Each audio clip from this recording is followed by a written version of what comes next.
Okay, following off from last week's Chamar Medina, this week we roll into the halachas of Yayin Nesach and Stam Yaynom. So when the waiter touches the wine, what's the halacha? When you get a gift of wine from your goyish acquaintance, from your goyish peer at work, do you have to throw that out? Could you re-gift it? What's the halacha? Let's get involved. Let's see. And you'll be surprised, these halachas were actually a little bit different than I expected before I opened up the sugya. So let's get started. So off the bat, when you have a goy, or a yid really for this matter, that is actually menasech wine, pours wine for an avodah zarah, as an act of service for the avodah zarah, that is what the actual term Yayin Nesach is referring to. Wine that is actually poured for avodah zarah, and that wine is aser b'hana, just like anything else that is used in the service of avodah zarah. So that is the halacha by all tashmishi avodah zarah. Anything that was used with avodah zarah is aser b'hana. Now, this isn't super applicable because I don't know too many. I don't get the. It hasn't been that many times that I've gotten a call and somebody said, there's wine, my goyish clean lady poured it to her avodah zarah. What could I do with the wine? Usually that's not exactly what happens. Usually what we're dealing with is a halacha of Stam Yaynom. Stam Yaynom is wine of a goy, or wine that was touched by a goy, as we'll see what that means in a minute. And what is the halacha with that wine? So, as we said, by Yayin Nesach, when it was for avodah zarah, that was aser b'hana midaraisa. But Stam Yaynom, let's say the goy touches the wine, and I don't want to get too involved in what type of touching. Let's talk real touching right here. The goy takes his two fingers, sticks it into the cup of wine, wishes it around. You might have other reasons why you don't want to drink it, but this is going to be aser midrabanan, the rabbanan of Stam Yaynom.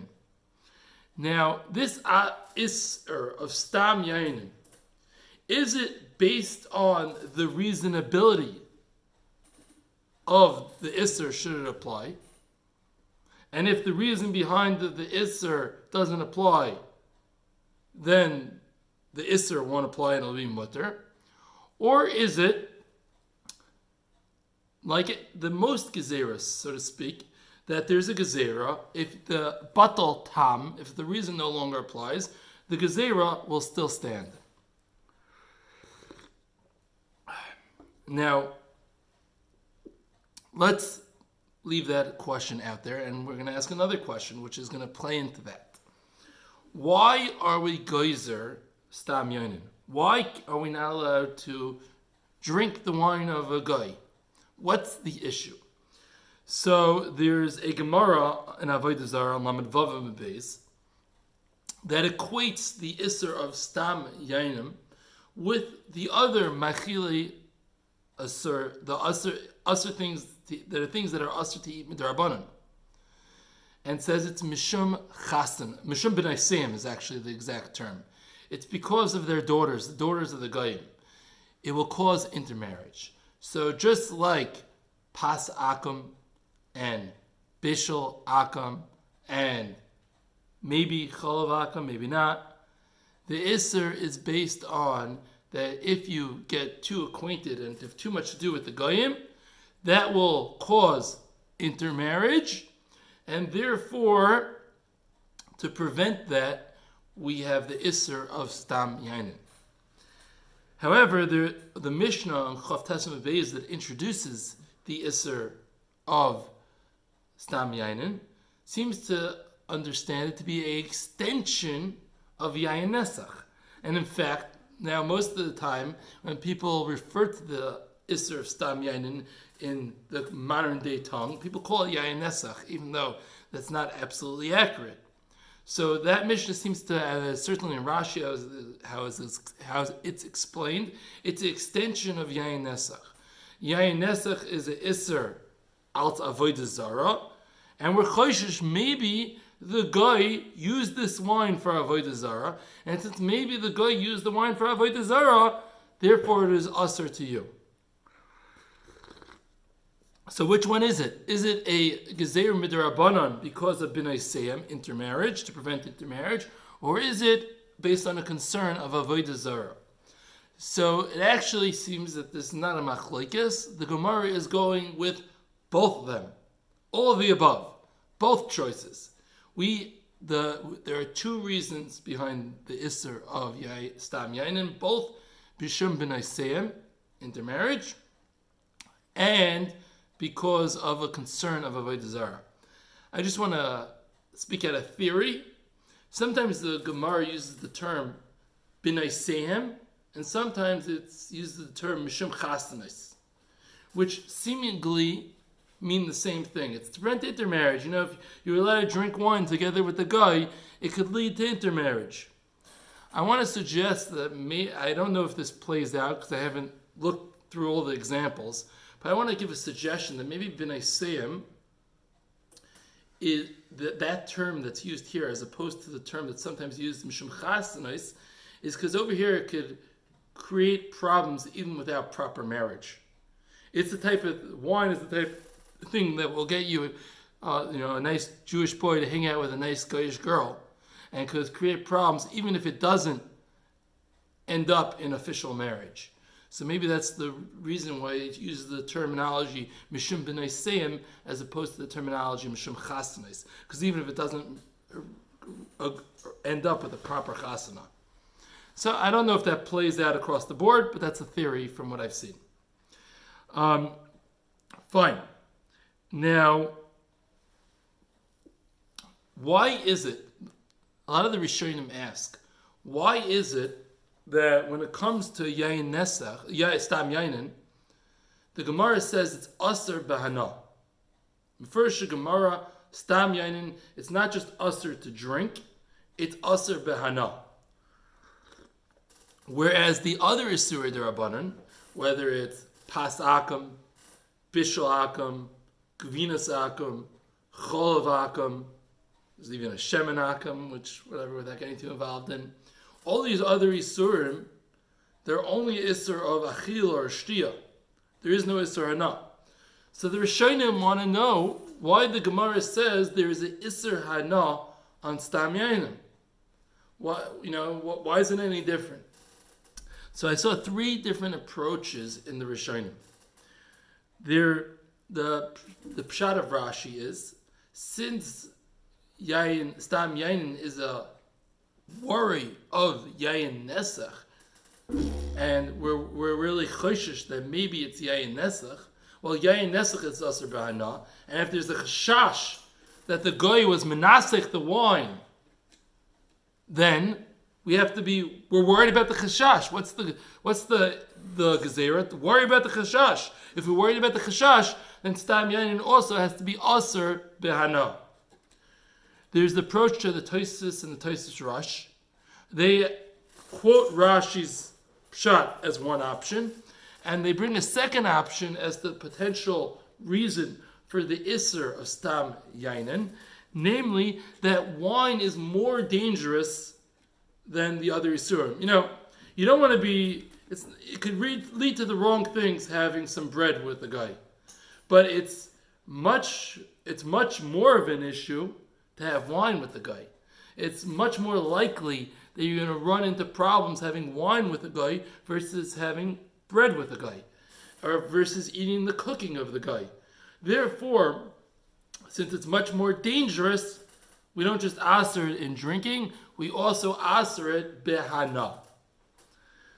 There is a third approach. The third approach is the approach of the Derech Moshe.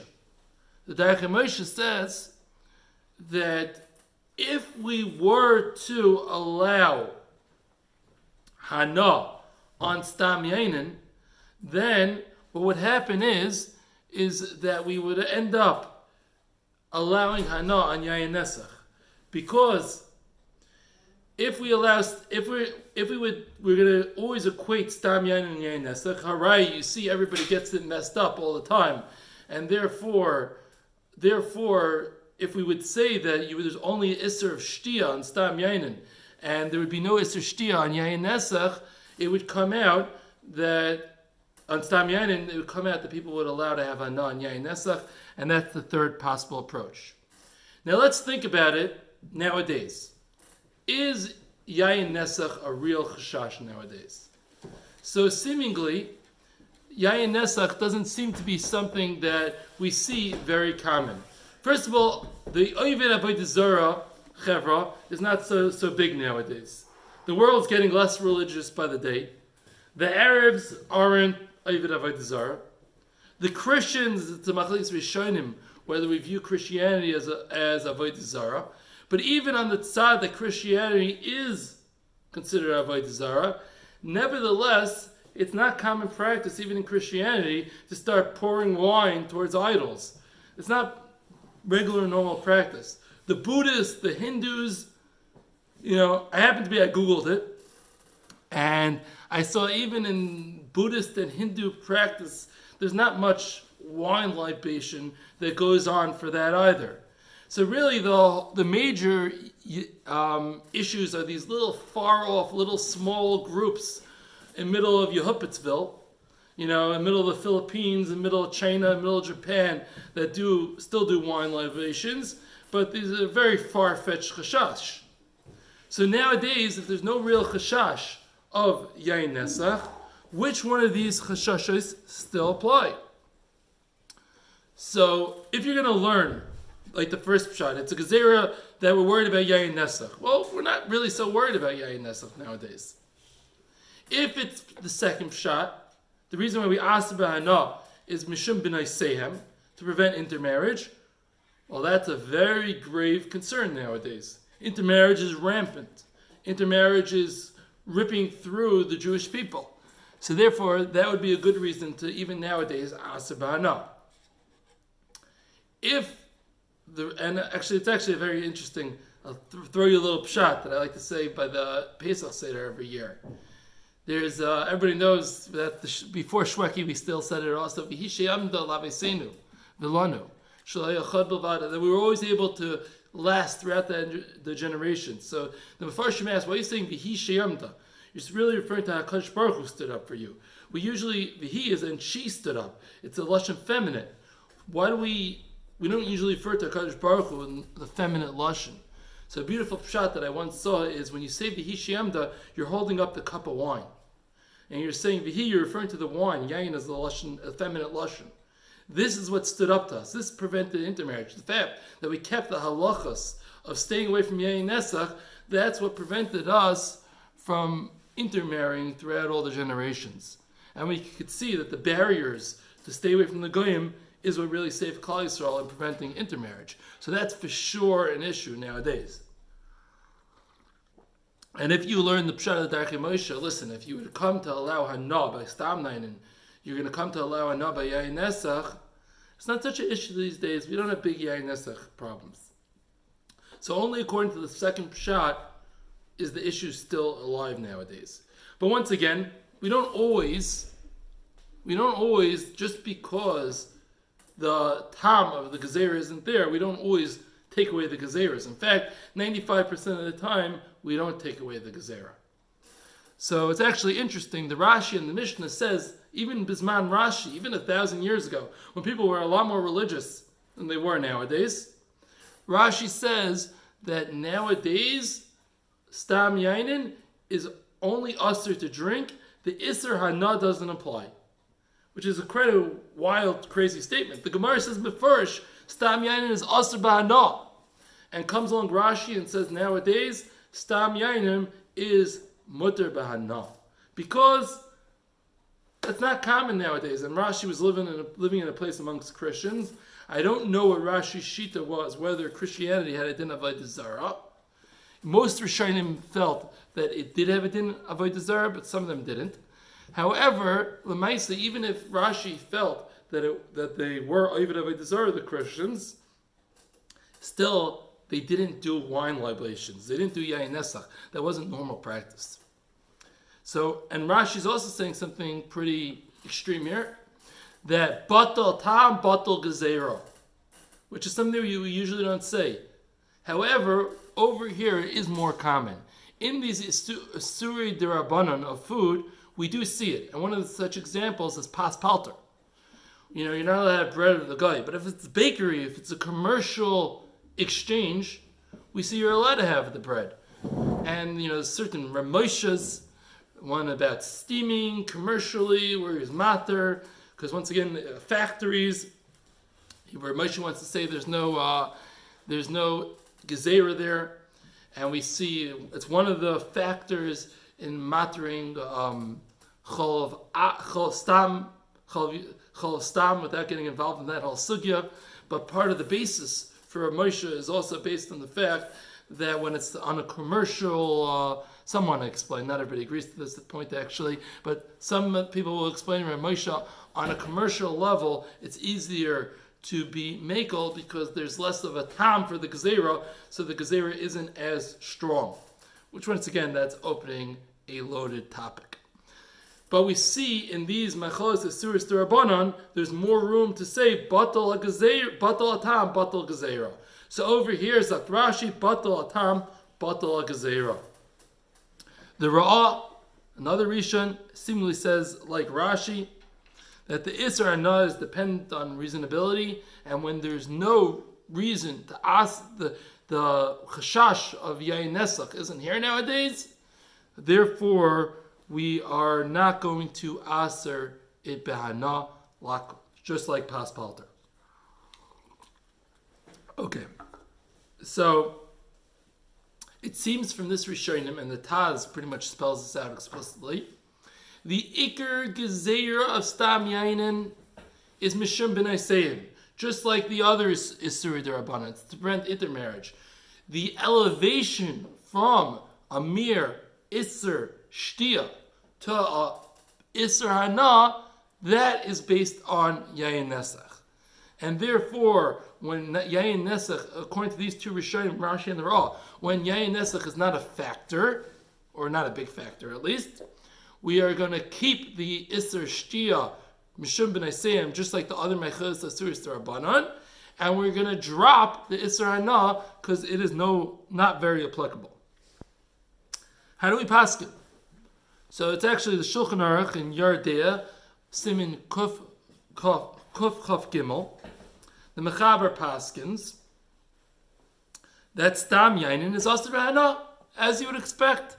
When you have a Mefurish Mishnah, Gemara, that say it's Asr B'Hana, that's how you would expect it to follow, and that's how he follows that it is Asr B'Hana. The Ramah, so the Ramah is actually Mekel, and he says it is mutter to get Hana, and you don't need to suffer a loss from Stam Yaynom. You have Stam Yaynom, the guy touches your wine. Once again, I don't want to get too involved. Let's go. He sticks his fingers in and wishes it around. Does the worst, It is usher to drink. It is mutter to give hana. You could regift it. You could sell it. Whatever you want. However, the Ramah adds, this isn't a heter to go and start going into business. You don't start buying and selling and opening up don't become a wine broker. Don't start a whole operation. But if your wine becomes Stam Yaynom, then you are allowed to sell it. You do not have to suffer the loss. The Taz argues on the Ramah. The Taz says that you can't uproot the gezerah. He agrees with the general logic behind the Ramah. But he says, even if it's true that the Iker Gezerah is based on B'nai Seim, and the Isser Hana on top of that is based on,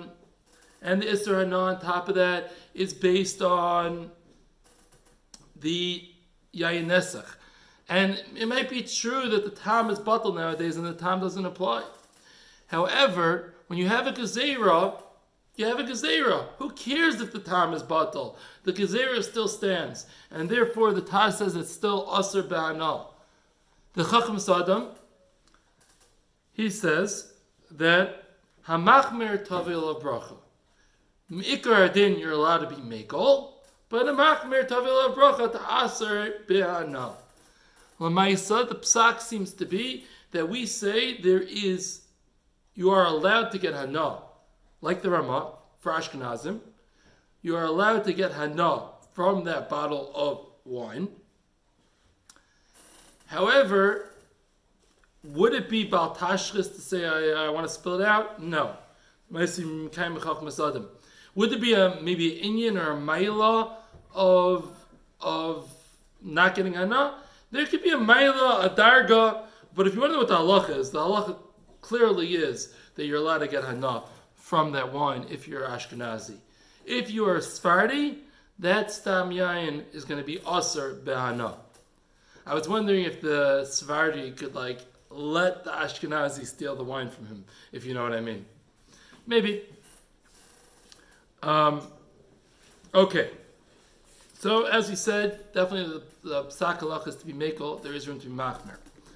What if, but the Shulchan Aruch himself in Kuf Chaf Yardei Kuf Daled Simin Vav, Sivkatim Vav, says that by a non-Ovid Avodah Zara guy, then even the Mechaber is Mekel to get Hana from this bottle of wine. So let's say the bottle was touched by your Arab cleaning help or the Arab waiter, and once again, touched, finger in, wiggle around, then you're allowed to get Hana from it. But if it was a Ovid Avodah Zara Dika guy, it was a Christian, even though this Christian doesn't have the practice of performing Yayin Nesach, then he says it's still Aser B'Hana. So if it's a non-Ovid Avodah Zara Nik, Mutter B'Hana, Ovid Avodah Zara Nik, Aser B'Hana. Okay, fine. So that is in terms of whether it's Aser B'Hana or Mutter B'Hana. Now let's take a minute to focus on what type of liquids and drinks and etc. are included within the Gezerah of Stam Yaynom. So first off the bat is obviously wine. What about grape juice? So I saw it in Shalom Zalman, I think everybody agrees. In most of these in Yanim, we treat grape juice like wine, and therefore grape juice is also applicable to the Isser of Stam Yaynom, even though maybe somebody could have argued that it was based on an intoxicating factor, and that's what creates B'nai Seim, and etc. And I'm not a big Avodah Zarah buff. I'm guessing that they probably didn't pour grape juice to Avodah Zarah. However, Lamaisa, since we treat grape juice as the halachic din of wine, Memela, the Isser of Stam Yaynom applies. And furthermore, what about red wine vinegar? Wine vinegar. Would the Isser of Stam Yaynom apply? So, it depends. If while it was still in its wine state, that's when the guy touched it, let's say, then it would have already been Asr to drink. And when it eventually turns into vinegar, it retains its Isser status. However, if it already turned into vinegar and only then the guy touched it, then it would be okay. At the time that it's vinegar, it's no longer fitting for Avodah Zarah. It's no longer the type of thing that creates this korva, and therefore it would be mutter b'hana. It would be mutter to drink and to eat. What about an interesting shayla, modern shayla that comes up? What about, it's one of the issues when the e-cig started coming out. I'm not discussing whether smoking is allowed or not allowed. That's a different sugya. And even if smoking is not allowed, does that mean that e-cig wouldn't be allowed? Or there's no raya against e-cig, so therefore e-cig would still maybe be allowed? That's another good question. Not for now. Let's talk to the person that's smoking e-cig anyways. So a guy is smoking e-cig, and he wants to take some, great new flavor. It's called grape flavor at this place. Could he get the grape flavored e-cig? So some of the grape flavored e-cigs and some of the fruity flavored e-cigarette juice, liquid, whatever you call it. So some of it actually has some Yayin Nesach in it. is that a issue? So it's already an old shayla from a zillion years ago. It came out 40 years ago, a hack. There is glycerin in cigarettes. And is it a problem? Is it not a problem? And all the person came out and said it's not a problem. You're not eating the glycerin. You're smoking it. Smoke, there's no problem of inhaling smoke of glycerin. So some people wanted to say, huh? Oh, so I'm actually right now. You're right. That's a good point. I have to talk about the Sephardi smoking the isik. I didn't even think about that. But right now I'm talking about the Ashkenazi smoking the isik first. You're right, because for the Sephardi you could argue that wouldn't be a right at all. But I'm going to end up saying it's not a right anyways. So some people wanted to say that the smoke is not a problem by the regular cigarettes, as we saw from the old glycerin shayla of 40 years ago, which unverifiable if there actually was glycerin or not, or whatever the Metzias was in those cigarettes. But when it comes to the isik, there's more reason to be machmer. Because there's a difference between vapor and smoke. We know in halacha we consider vapor as a real thing. Meaning if you have the vapor, the steam that comes out of milk and goes onto meat, that treifs up the meat. That's treif. If you burn a piece of chazer and the smoke from the burnt chazer, I'm not talking about steam, I'm talking about mamish, you char it. And that doesn't cause a problem with regular food. So charred, burnt up isn't a problem. Steam is a problem. So therefore, there's a tzad to say that the inhaling of the steam is like you drank the contents, and therefore there is the pashtus is you have to be machmer against it. There is room to be mechalik, but the pashtus is you have to be machmer, and you cannot have Yayin Nesach of the isik juice. Now there might be a heter based on the fact that it's going to be a suffix, it might be a svek sveka or a durabanan, and we can hack it out and learn a whole sugya to be mater. But the pashtus is you need a hechsher on that isik liquid. Once again, not saying it's mutter, not saying you should do it. You get it. L'chayr for a Svardi, and that's a good point that Danny's making. L'chayr for a Svardi, it's a little bit worse because it's certainly hana, and there's no room to start differentiating. It's not really. It's this. It might not be drinking. So I would say there's more room to be machmer for a Sephardi, but once again, even the Ashkenazi should be machmer. Now, I don't know the Metzias, and I'm not really looking to look into the Metzias if the other flavors besides grape and maybe fruity have a real chashash. If you have mint flavor, is there a chashash of Yayin Nesach in there? I don't know the Metzias. There definitely is a chashash in grape flavor, that's for sure.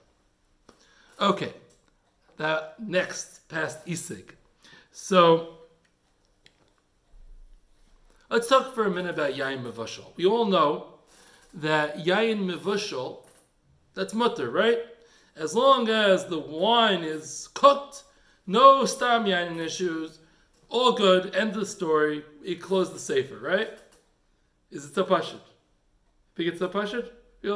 I think most people think that this is pashit. I took a little survey. Most people think it's a super pashit that Yayin Mevushal says Mevushal on it, you're good. Well, there's good reason why people think that. Why? Because it's actually a Gemara. The Gemara says that Yayin Mevushal is just fine. And it actually, it plays out. The question is, why is Yayin Mevushal? Actually, before I get to there, and is Yayin Mevushal l'chatchila, or is it b'diavad? So we actually have a raya from the Gemara, it's l'chatchila. Because the Gemara that says Shmuel drank wine with the guy. How did Shmuel drink wine with the guy? The Gemara answers it was Yayin Mevushal. So you see if Shmuel himself drank wine with the guy, so you see that it's allowed, even l'chatchila, because the Chayr Shmuel wouldn't do something that is b'diavad. Now, why is it that Yayin Mevushal should be okay? What is the reason to allow Yayin Mevushal? So the Rambam says It's a Metzias point. They didn't use the Yayin Mevushal for Avodah Zarah. And once they didn't use Yayin Mevushal for Avodah Zarah, Mamela, the Isser does not apply. Now, why didn't they use it for Avodah Zarah? Presumably because it's a lower quality, as it seems to be pretty clearly understood that if you're Mevashal the wine, the quality goes down a lot, and they wouldn't use this low quality wine for Avodah Zarah. The Rosh asks the obvious question in the Rambam. The Rosh says, great, they don't use it for Avodah Zarah. But what about B'nai Seim? Surely the B'nai Seim issue is still around. So rather, the Rosh goes for a totally different answer, and the Rosh says the reason that Stam Yaynon is okay by Yayin Mevushal is Milsa Delay Shrichi Loi Gazer Rabbanon. The Gezerah of Stam Yaynon was never said on Yayin Mevushal. And therefore, Memela is no problem. Now, if you understand the concept of Milsa the Loi Shrichi Loi Gazer Rabbanon, which is a general classical principle in Shas, it's a little bit hard to apply over here. I would generally apply it to some weird far out thing. We weren't geyser on that weird far out thing. But seemingly, if Yayin Mevushal is just a subcategory of wine, and we have a reason to be geyser on wine, I would have expected that they would have made a gezerah on wine, all encompassing both the common and the uncommon. So to say that once they made the gezerah, it was only applicable on the common, and it wasn't applicable on the less common case of Yayin Mevushal is a chiddush. How would the Rambam defend against the Rosh's question of what about B'nai Seim? Presumably, since it's the low quality wine, it's not going to create so much korva. When you invite the guy over for a cheap wine, they don't feel so geschmack and so invited and so loved and so wanted, and it will create much less korva, and that will not create an issue of B'nai Seim, which on that point it's also pretty mechudesh. I don't know. There's plenty of people that will create a lot of korva on low class people. People drink wine together, lots of cheap wine. I could see that being pretty dangerous. So there's a chiddush in both directions. The Rashba says another thing which is a chiddush. He says the gezerah was only made on yayin. It wasn't made on Yayin Mevushal. Meaning the Rashba is learning it's a totally different category of item. There's yayin and there's Yayin Mevushal. The gezerah was made on yayin. It was never made on the drink called Yayin Mevushal. So, it works out very well, this answer, the Rashba. But once again, it's a big chiddush because mechatesi to treat them as two totally separate categories. Okay, what is considered Yayin Mevushal? How much cooking does it require? So the Lashon of the Shulchan Aruch says that it has to boil. The Shach, explaining the Shulchan Aruch, seemingly, says that it has to lessen a little bit. It has to evaporate. When it boils, I guess it evaporates a little bit. And once it evaporates, then it is good. Once it evaporates, that is considered mevushal. How hot does it need to be to boil and evaporate? So, Celsius chevra, that's 100 degrees. That's easy to remember. And for the Fahrenheit people like me, that's, I was taught in 7th grade, 212 degrees Fahrenheit is what causes to bring liquid to its boiling point. Really, it happens to be, it's not so really true because it depends on your altitude. At different altitudes, things boil at the different degrees, but we're not giving a science class over here. Boiling, fine. Zakt the Gra says that it has to be heated up to the point of bishul, like Shabbos. What does that mean, bishul, like Shabbos? Seemingly, Yad Sledespai, which is a much bigger heter, for it to only be to Yad Sledespai. So is the Gra arguing on the Shach and the Shulchan Aruch? L'cher, yes. And Ramesh Sternbach learns it this way, which is certainly the pashtus, that the Gra is arguing and being much more makel than the Shach and the Shulchan Aruch. And Rav Moshe Sternbach adds, when you have the Gra going against the Shach and the Shulchan Aruch, Pasha, you cannot be makel with like the Gra against the Shach and the Shulchan Aruch, and for sure you have to be machmir for 212 degrees or whatever exactly it is, the boiling point, 100 degrees Celsius. Rav Moshe Feinstein, he has what seems to me as a very mechudish way of understanding this Gra. Rav Moshe Feinstein says the Gra is explaining the Shach and the Shulchan Aruch, even though the Shulchan Aruch said boiling. The Rav Moshe is saying the Gra is saying that once you reach Yad Sledespai, which once again 110 to 180 degrees Fahrenheit, depending on big range of shitas,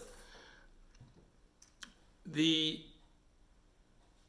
Celsius, I don't remember offhand what the numbers are, but 110 to 180, different chumras, deraises, derabbanans, that could be a whole story in its own right, what the exact point is. Rav Moshe says the Gra is explaining. When does it start to evaporate a little bit? Once it reaches Yad Sledespai, it starts evaporating a little bit, and at that point, that's what the Shulchan Aruch means by boiling. It doesn't really mean boiling. It means the Shach is explaining the Shulchan Aruch to mean boiling is lav dafka-ish. It means evaporating, and evaporating is Yad Sledespai. Okay. So you need to get it to Yad Sledespai according to the Rav Moshe's explanation, whereas according to the Rav Moshe Sternbach's explanation, you need it to get to the boiling point. What do they do nowadays? What's the mitzias on the ground? So the mitzias on the ground is, it doesn't make a difference whether the bottle says it's pasteurized, whether it says Yayin Mevushal al yedei pasteurizing. There's a bunch of different girsas on the back of the bottles. The mitzias is they are bringing it up to the heat of 175 degrees. And they're doing it with a process called flash heating. That's how they're flash pasteurizing. How does that work?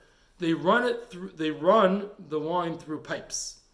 And it goes to a boiling hot room, or a boiling hot area, like through a boiling hot oven, that brings it up to 175 degrees for a moment. And then a second later, it goes to a freezing freezer and cools it down as quickly as possible to a much lower heat. I heard that if you would actually boil up a pot on your stovetop, and you would boil up wine, it would taste nasty. Meaning if it boils up to 180 degrees, sits there for 10 minutes, slowly cools down, it would really, really taste bad, apparently. But this process that they do, they found a way to get it to 175 degrees without affecting the taste dramatically. Could be that's why it's so shchichi. No one was mevashel their wine, it was going to ruin it. That's why they don't go there. Very good. No, exactly. Because why would anybody do it? You ruin the wine. And we also see the Rambam talking about in the Rajba. The Rajba says it's a different category of wine. Our wine, it would be very difficult to say it's a different category of wine. Most people don't know whether it's mevushal or not until they check the back of the bottle. But, you see it was a totally different type of process. So, is this considered mevushal? So, one could argue, even the Gra that says it needs to get to Yad Sledespai, he might hold, but it has to stay there for a little bit. This is Yad Sledespai for 20 seconds, and then all of a sudden it starts on the way down. So one could argue that even this is not Yad Sledespai. So this is not mevushal. So the Maisa, Rav Moshe Feinstein is matter this, and Rav Moshe Feinstein says this is called mevushal. The Minchas Yitzchak is also mekel, and Rabbi Ovadia Yosef is also mekel to call this Yayin Mevushal. However, Rav Shlomo Zalman and Rav Elyashiv are machmer. They say this doesn't count as mevushal. First of all, this is a whole chiddush, this idea that the Gra is explaining the mechaber and the shach. But even if we accept that, maybe it's only true when it actually sits at that level for a long time and dramatically changes the taste. But this process they do nowadays, it doesn't dramatically change the taste, and one could argue that this isn't considered Yayin Mevushal. And Rav Yosef even says, there's no big difference in taste. It doesn't change the taste, and if it doesn't change the taste, we can't call this Yayin Mevushal. Now, does it change the taste or not? So this is an interesting question. I'm going to say something which is debatable. I believe the high majority of people cannot taste the difference as to whether a wine was cooked mevushal in the flash heating process or not. The wine connoisseurs, I believe, could tell the difference. The people that are very into wine, I'm not talking about like professional, but the people that are very into wine could tell the difference to whether it was mevashal or not. Most people cannot. The question is, should that difference count to make yayin mevushal? Now, I would argue, we should take into account the majority of people, not the wine connoisseurs. And if for the majority of people there is no difference in the taste of this wine, we should treat it as ine mevushal. It shouldn't be considered mevushal. I think that would be my first natiyah. One could argue, though, listen, once we say that Yayin Mevushal is Yatz Lettuce Boy, Yatz Lettuce Boy is Yatz Lettuce Boy, and it's Mevushal, and the Gzeir is not applicable on him. So there is what to debate on this, and that's for sure. Now, also to note, even within the Yayin Mevushal flash heating, there's two different ways that different companies perform the process. One way is in a closed system, the other way is in an open system. A closed system means there's no opening in the pipe, it just runs a circle, but there's no weir for anything to get out. Why is that significant? Because the Shach explained the reason behind the way the Gra explained the Shach, if you understand the Gra was explaining the Shach, is it gets to Yatz Lettuce Boy and therefore it evaporates. Now, if it's a closed system, there's nowhere for it to evaporate. If it's an open system, maybe a little bit got evaporated. Okay, fine, I hear it. But if it's a closed system of flash heating, there's no possibility, scientific possibility for the wine to evaporate. Once there's no scientific possibility for the wine to evaporate, one could argue that the shach isn't even here. You can't even apply the shach. Now, I don't know what Moshe was talking about. It's not clear. But one could argue that the shach doesn't apply in this case. And therefore, there's reasons some hashkachas will allow this, some won't allow it. But what's the svar behind those that are doing a closed system? It's a siman, not a siba. It needs to get to the height that the wine, the heat that the wine could evaporate. It got to the heat that the wine could evaporate. Did it evaporate? No, because it's a closed system. But once it gets to the heat that the wine could evaporate, that's already considered mevushal. But that's an additional layer of chiddush. It's definitely possible to say it, but it definitely is an additional layer of chiddush. Okay, so we see that it's actually not so pashut, the Yayin Mevushal. Definitely the minhag in America for sure. I think even in lots of places there it's so, we rely on this Yayin Mevushal. Once we open up the sugya, it seems that it's not so pashut.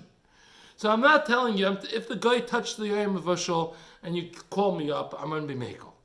The psak halacha, certainly in America, but I think even in Israel, is we are mekel on allowing Yayin Mevushal to be drank even after it was touched by a guy. However, there's one thing that you have to take out from here, and this is clear for sure. Don't let the guy touch even the Yayin Mevushal in the scenarios that it's a problem that we're going to discuss next week. And the second point is certainly don't have the guy pour the wine. Don't say, oh, it's Yayin Mevushal. We'll use the guy to pour the wine because it's Yayin Mevushal. It's not so pashut. It's really not so pashut. Once again, bidi Evan, once the case happens, we're for sure going to be mekel. And the minhag and Klal Yisrael is certainly to be mekel. However, from what we just explained and in the feed, Rabbi Yoshev and Shlomo Zalman, and I would argue even basic svara, it's not pashut to be mekel on this Yayin Mevushal that we have. Therefore, we certainly shouldn't get ourselves into this matzah l'chatchila. We certainly shouldn't let the goyim touch the wine. We shouldn't let the goyim pour the wine. And that is the idea of Yayin Mevushal. Next week, we'll continue with in which cases the goyim aser and which cases they don't aser.